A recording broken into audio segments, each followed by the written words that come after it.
Good morning and welcome to today's live stream, all about kindness for Mental Health Awareness Week. So we are on day 3 and there's just a little underlying thought process that I want to share with you that might really change the way that you think about kindness to yourself and to others.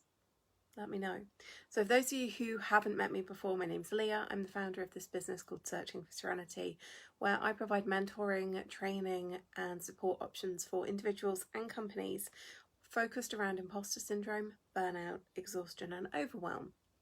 It's very simple, really. Kindness underpins so much of what goes wrong when people come to me for burnout training, for imposter syndrome training, because they're feeling overwhelmed at work. And it's very simple, really, that the more kind you are to yourself and others, the less likely you are to burn out, because you're less likely to engage in these maladaptive coping mechanisms that treat the surface issue but really keep you stuck long term.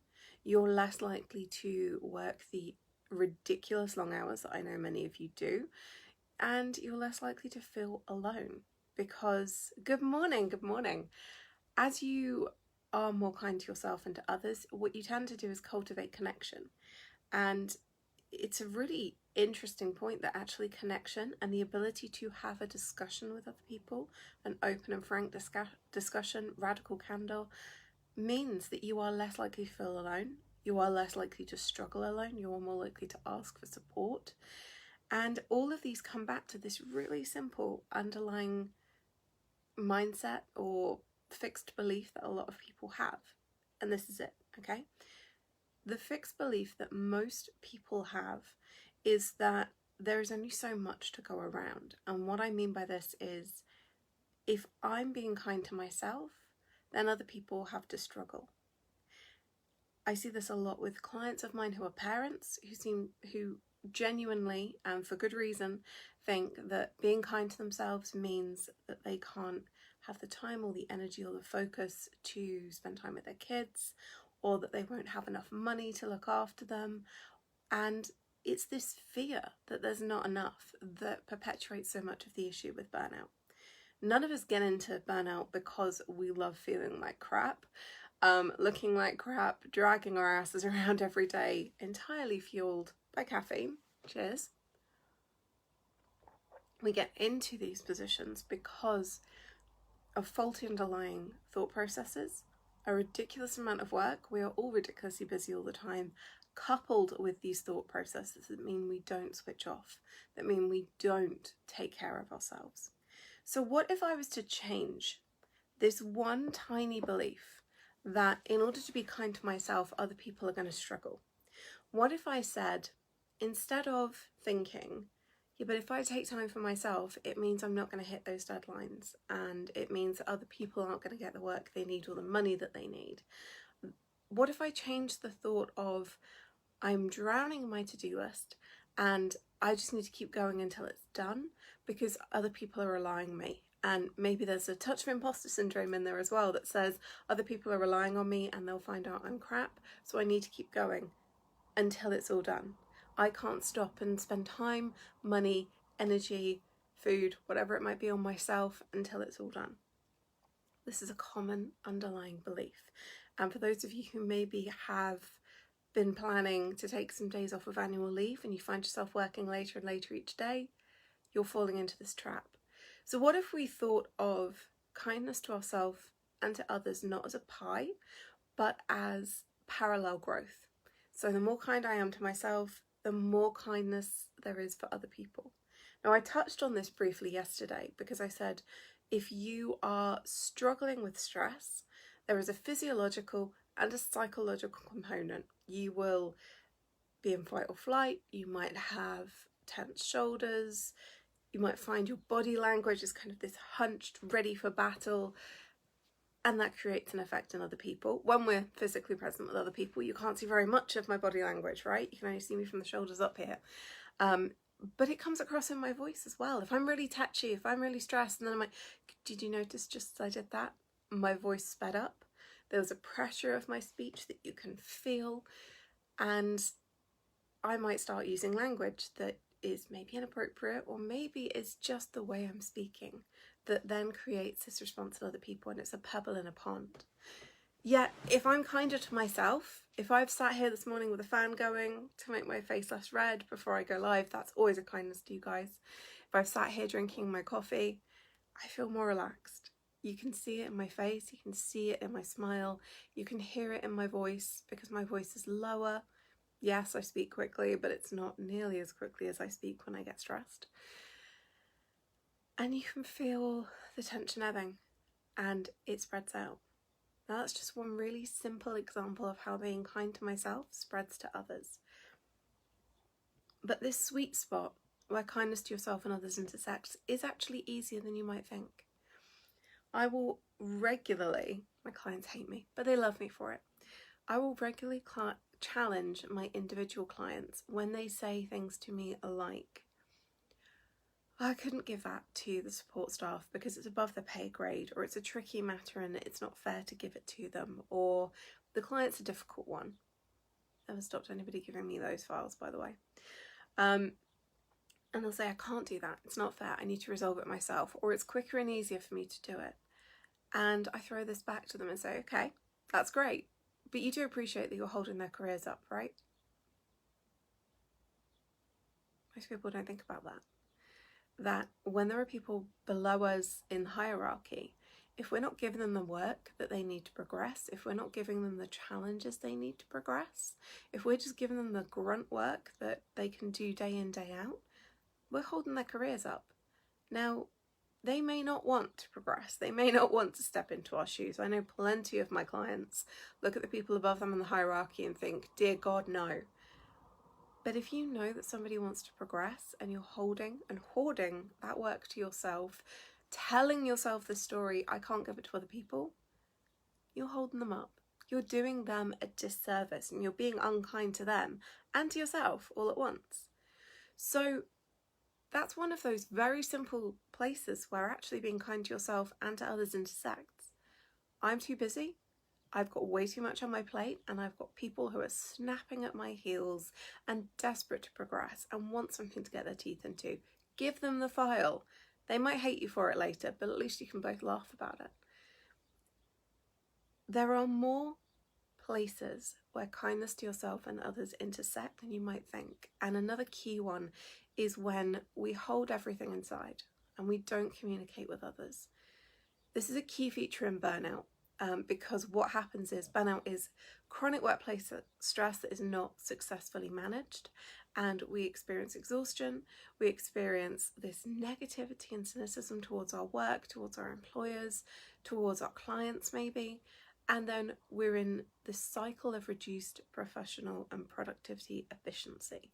So I'm tired, I'm struggling, I feel like crap, I'm getting less done, but I've got to work harder, and I'm tired, and I'm struggling, and I get less done, and it just spirals down. When I see clients get stuck in this cycle, whether it's on a professional, like an individual or a group basis, what you will also find is there is a lack of communication.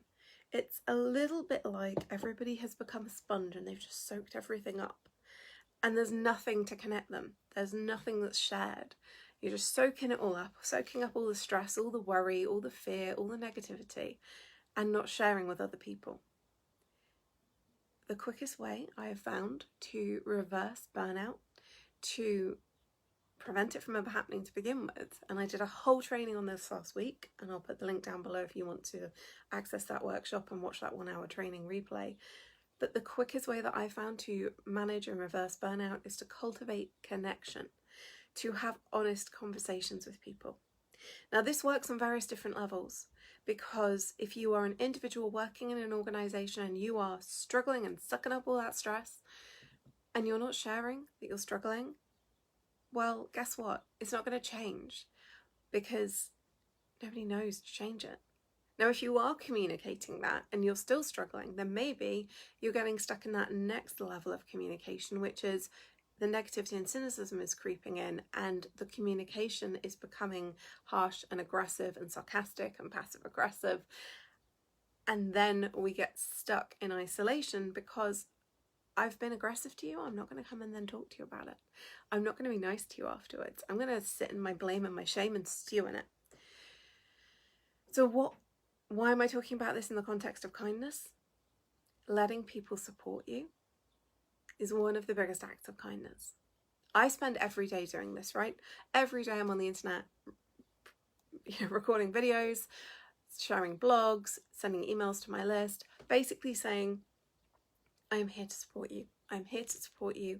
I'm here to support you. And here are all the ways that I can do that. And you can just pick and tell me how you want support. But there are also plenty of people in there who maybe have said they want to work with me one-to-one and then felt embarrassed and wrote it back. And so they won't then step up and let me support them. They won't accept that kindness because they're feeling fear and shame, feeling isolated. Well, that kindness, it's just a miscommunication. Whereas if I'm feeling overwhelmed and exhausted and I'm struggling at work and somebody's saying to me, hey, let me help out, I have a choice. I can be kind to that other person and say, you're offering to help me and I'm going to trust and extend the most generous interpretation of what's going on. I'm going to trust that you want to help me. Or you can contract.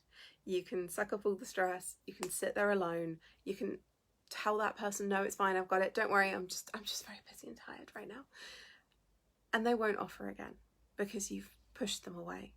So sometimes the kindness towards yourself, accepting help, being a little bit vulnerable and saying, yeah, I could do with somebody clearing my emails, or I could do with somebody just picking up the phone for me for a day, or I've got this terrible case and I kind of got my head out of it. Can you just have a look at it? Is a kindness to other people as well, because they're offering to help. And one of the things that we as human beings love most is being needed, being appreciated, and being able to make a difference. We are all on a basic level problem fixers. And if somebody is offering to help you, accept that kindness. Move beyond the shame, let yourself be vulnerable for a moment, and just ease into it. This is one of the biggest areas where kindness to yourself and to others completely and brilliantly intersects. And it would be a shame not to let that happen. Because instead, what you do is isolate yourself, punish yourself, and push other people away. So I would love to hear from you.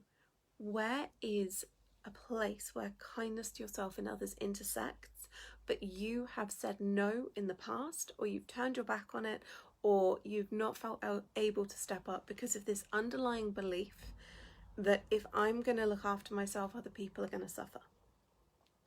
Where is a time where you've said, there is only so much pie, and if I take a little bit more pie for myself, other people are going to struggle, so I won't do that? Whereas actually, listening to this video, maybe you're thinking, maybe it would have been kind to me and to other people.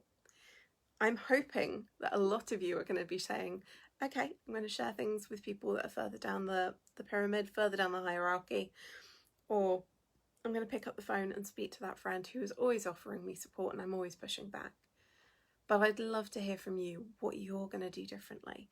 And just think for a moment, all the times that you offer to help other people, they want to help you back. Otherwise, it's just an unequal relationship. It's just an idea, just a little implementation for today. Let me know where this is coming up for you and what help and support you need with this. And if you're finding yourself stuck in the struggle of, logically I know it's a kindness to myself and others, but I can't quite get there, drop me a message and I will help you walk your way through that problem, because it can be difficult, particularly when you're already feeling vulnerable, you're already feeling overworked and exhausted and rubbed down with sandpaper and doused in lemon juice and rolled in salt. It's really difficult sometimes to take that first step. So message me and I'll help you do it. That's what I'm going to share for today. I hope that you have found this helpful. And remember, it's Mental Health Awareness Week all week. The theme this week is kindness, and I would encourage you to do whatever it takes to be kind to yourself as well as to others right now. It's easy to be kind to other people. It's trickier usually to start with ourselves. I will share the link to the Be Kind workshop that's happening tomorrow night. I'll come back and share that link later today. In the meantime, if you need any more help and support, come and find me in all the places. I'm on LinkedIn, Leah Y. Steele. I'm on Instagram, Leah Steele UK, facebook.com/Serenity Search, or have a look at my website, searchingforserenity.co.uk, and you can always get me on email, hello@searchingforserenity.co.uk. Wherever you are, whatever you're doing, have an amazing day and take care of yourself. Bye for now.